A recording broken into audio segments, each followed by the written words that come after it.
The Education of OverSoul7 by Jane Roberts, read by Martin John. Chapter 21. The Speaker's Dream Tribunal, Proteus and Joseph. Who was Lawrence? Proteus was having the most disjointed dream. Nothing in it fit together. Yet for a moment, like now, he knew that he was dreaming. And this only confused him the more. The whole thing was somehow connected with that symbol he'd found in the ancient tile. He knew that much. Groggily, he wondered what he'd eaten to bring such a dream. But then he fell back into it again. This time he dreamed he was traveling backward in time to the original civilization that the tellers were studying, in the exact location, and the tiles were new, or nearly so. Proteus could even feel his feet on the courtyard floor. He looked about. How curious! This place was mobbed with robed figures, with everyone listening to someone who was speaking at some kind of podium. It was a brilliant night. He'd never had such a dream. It seemed so real. Proteus shook his head, shrugged, and made his way up front so he could hear what was going on. Suddenly he stopped, almost thunderstruck, recognizing one girl in particular. He was certain that she was the one Window saw and described to him, the one Story said was connected with him in some way she couldn't understand. At least she was black and beautiful. Proteus stood there a minute, trying to decide what to do. Should he speak to her? If this was a dream, which it had to be, of course, it didn't make any difference what he did. But suppose it wasn't a dream? The girl was several years older than he was, too. He didn't want to make a fool of himself. As he stood there trying to make up his mind, Proteus saw Window, or thought he did. Window? Proteus scowled. What kind of dream was this, anyhow? He pinched himself, and it hurt. What did that mean? That he was awake, which was impossible? Or that he dreamed that he pinched himself and it hurt? He decided he'd rather take his chances making a fool of himself with a man than with a girl. So he approached the man who looked like Window. "Window?" he asked. "Yes," Sumter answered. "Oh, I'm glad it's you. You didn't find out how that symbol got on the tile with the blue fish yet, did you? That still bothers me." Proteus wanted to ask if they were both dreaming or not, but he was too embarrassed. "Why, Maha did it. But how did you know? Who are you?" Sumter asked. "What? Don't you know who I am? I mean, you are Window, aren't you?" Proteus began to blush. "You look just like him. But no, you're much bigger. Of course, you're not. I don't understand. Are you a teller?" "No, I'm a speaker. Is that what you mean?" Sumter asked. "But how did you know about the tile? No one was there but Maha and myself when she did it." Proteus closed his eyes and opened them again. Sumter still stood there, along with all the rest of the people. Proteus tried again. "I saw it yesterday, and it doesn't make sense because it wasn't there a few moments earlier. It just appeared. And why did you answer to Window if that isn't your name?" "Names are just designations. I answer to just about anything anyone wants to call me," Sumter said. "So you finally got here," OverSoul7 said, coming over. Proteus saw him as an old man. He struggled to wake up. Everything began to blur, but 7 touched him on the arm and the scene cleared. "Who are you?" Proteus demanded. Dream or no, now he was determined to find out what was going on, and hold his own. "Don't you know me at all?" 7 asked, disappointed. "Never mind. At this point, I suppose it doesn't matter. You're back in the good old times you were always dreaming about. Doesn't that make you at all happy?" "This is only a big dream," Proteus shouted at the top of his lungs. "Well, make it a quieter one and stop yelling," 7 said. "I've lots to explain to you. Come with me." Then he called to Maha and Lydia. The speakers retreated so that they seemed to be only shadows cast by the late moon. "Proteus, what time do you live in?" 7 asked. "What do you mean?" "It's 2254, Proteus stammered, as Lydia and Maha walked over beside 7. "And who are the tellers?" "Well, they're archaeologists of a sort, living on the ruins of an ancient civilization." "Ah, this one!" Maha cried. "The tellers are the—" "He's got to find out for himself," 7 said quickly. "But you're doing very well. You're picking up part of my knowledge." Despite herself, Lydia joined in. She was growing more excited. Even Lawrence's absence seemed unimportant in the face of what was happening, or seemed to be happening. "And my poems?" she asked. "They came from here? Did I get them from Maha?" Her mind was working with great clarity. She turned to Maha, who now seemed like an old dear friend, except now she felt too young to have felt that way about anyone. "In some way, I'm not sure," Maha said, smiling back. "You were aware of the poems through Maha," 7 said. "I hate to admit it, but this is spooky," Proteus said to Maha. "If I'm thinking straight at all, then you and I live in the same place, with me in the future and you in the past." "Well, you're not thinking straight," Maha retorted. "I don't live in the past." "What do you mean?" she said, staring at Proteus. Sumter looked amazed at 7. Indicating Proteus, he said, "The twin! Maha's twin! In our records."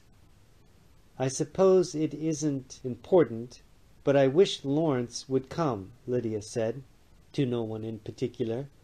Maha took Lydia's arm quickly and said, "I'm sure he'll get here, but there's something I want to show you first. Look at that cliff wall. That's the way those poems of yours look in the language of the speakers. See those symbols? And the drawings?" OverSoul7 was more than delighted with Maha's concern over Lydia. He nodded at her vigorously, then said to Lydia, "If you'd been interested in art rather than poetry, you might have tuned into the drawings instead, as Joseph did." "Who's Joseph?" they all asked. "Oh, I've been so busy I forgot," 7 apologized. "He has to meet all of you, too." 7 was growing younger himself, more buoyant, as the bits of the puzzle began to come together for him, and suddenly it occurred to him that they saw him as an old man when, in their terms, symbolically, he felt like one. What was it that Cyprus told him to remember? Her very last words? "Well, no matter," he said. "Watch." Mentally, he called Joseph's name so clearly and truly that it echoed through Joseph's sleep. "What? What is it?" "Oh, it's you again," Joseph said. He sat up, out of his body, without realizing it. Bianca was sleeping beside him. "Follow my voice. We're, having a party," OverSoul7 said. "Can she come too?" Joseph asked. "No. There's too many already," 7 said. "I don't know, then. I'd hate to have her wake up and find me gone." "Your body will be there," 7 said. Reasonably enough, he thought. My body? Joseph cried. Hurry, we haven't got all night, 7 said, with just a touch of severity. And in the next instant a blinking Joseph stood with all the others. What? What? How did I get here? He asked. Then he recognized the courtyard. This is my painting. What are all the people doing in my painting? Is that Joseph? Maha asked. Why, he's the boy we followed down the tunnel that night, Joseph yelled, pointing at Proteus. There was a man there, too, with a funny name. Proteus turned white. Window? Was that his name? Right, it was Window, Joseph said. Does he appear in your dreams too? He asked, indicating 7. Not in mine, Lydia said. My, you look familiar. I'm sure I've seen you before. If only I could remember. Are you an artist? I had a son sometime or someplace who could have been an artist. I wonder how he is. Lydia broke off. Suddenly she was looking into Roger's bedroom, and she knew quite clearly who he was. Memories of her life, but not of her death, rushed back to her. Roger was grinning, looking very relaxed and boyish for a man of 50. He stood painting at an easel set up by his bed. The easel seemed quite incongruous and out of place compared with the white ruffled curtains at the windows. It seemed to be very early in the morning. He was talking to someone in the next room through the open door. Lydia was quite astonished. Roger, painting before going to work in the morning? Roger, who had let his artistic ability just vanish through the years? Funny, Roger said. Since Mother's... Well, anyhow, I've been remembering things I'd forgotten for years. How Mother encouraged my painting, even when I was a kid, for example. And I just remembered an incident I haven't thought of for a long time. It's so clear now that I wonder how I ever forgot it. He paused, squinted at his painting, and went on. He was in his pajamas still, and Lydia smiled. The pajamas were a riot. Roger always did have lousy taste as far as clothes were concerned. There was a birthday party for Anna, I think, he said, and Mother had me do pastel sketches of the kids. They thought I was great. Maybe that very memory was responsible for my taking up painting again. Who knows? I feel as though I've found something I've lost. I can even remember what Anna wore. A yellow starch pinafore. Roger stopped and turned as his wife entered the room. At once she burst out laughing. What is it? He said. I don't know. You just looked so funny for a minute, standing there in those crazy pajamas.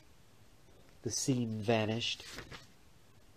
What is it, Lydia? Maha cried. You look as if you've seen a ghost. Why, I don't know. I just saw my son as clear as life, Lydia said. But... Her eyes widened incredulously. He was 50, and I don't look nearly that old. Look at me. I'm not nearly that age. And there was something else. I'm not certain. He started to say something about Mother's something, and he didn't finish. But it gave me goose pimples. Why don't you tell her? Maha said to 7.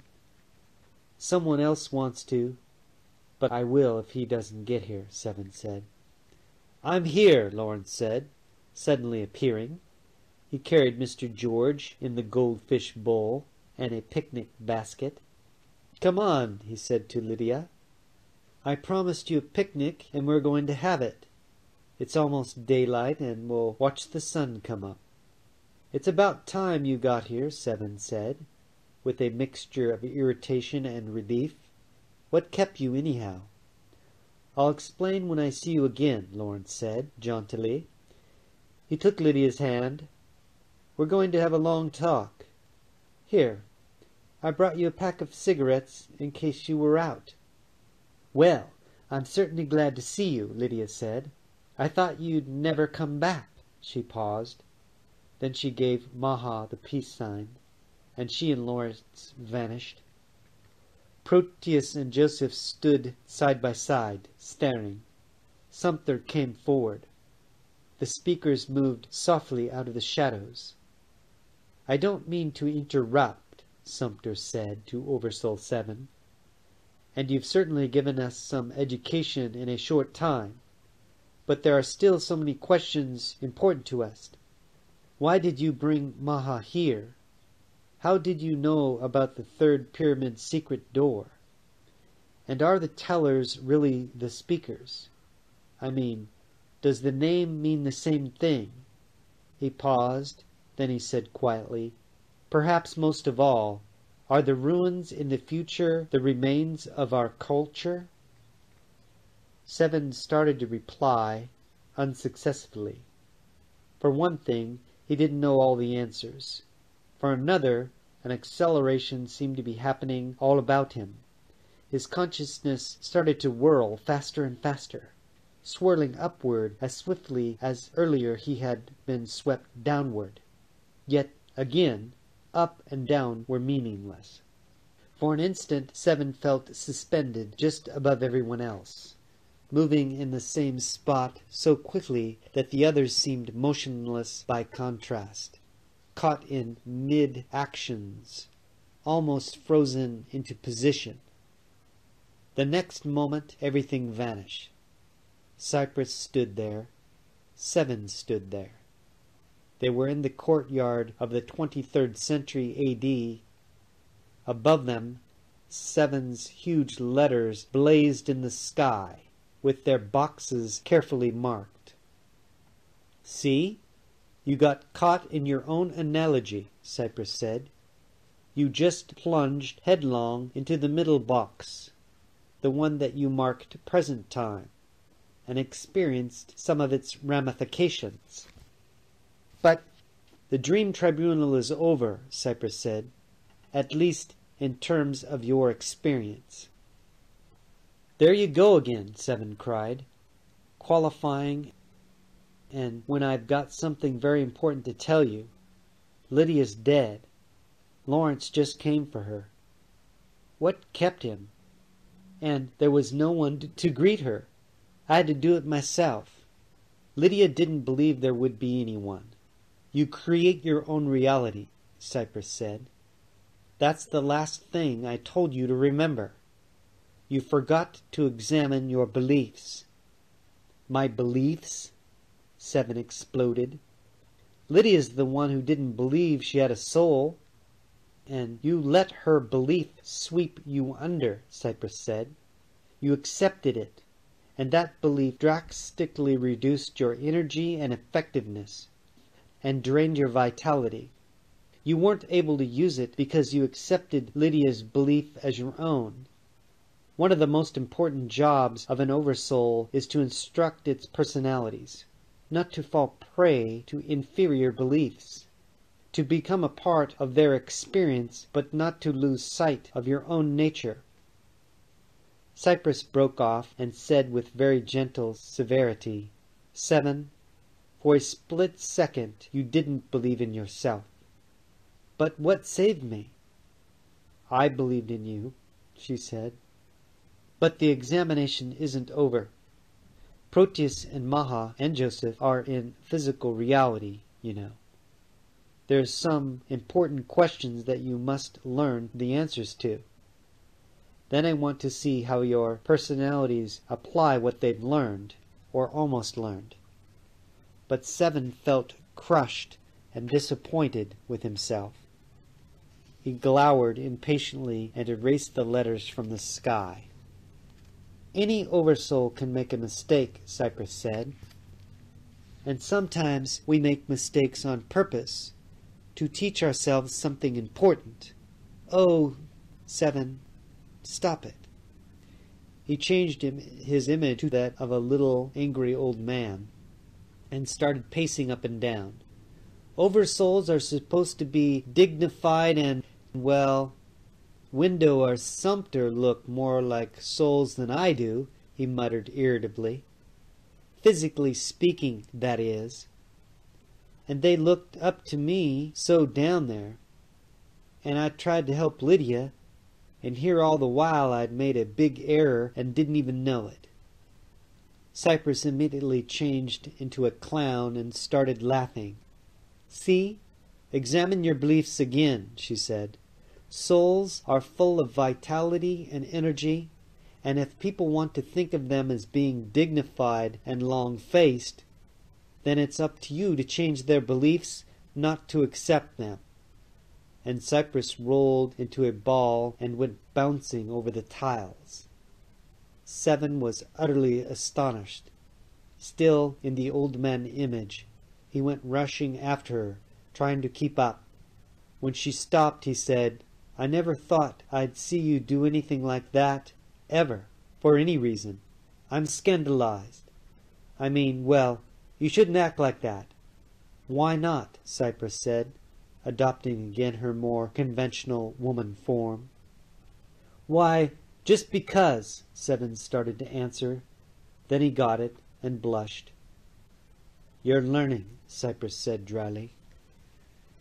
In Chapter 21, Peace, Light, and Love. Aloha.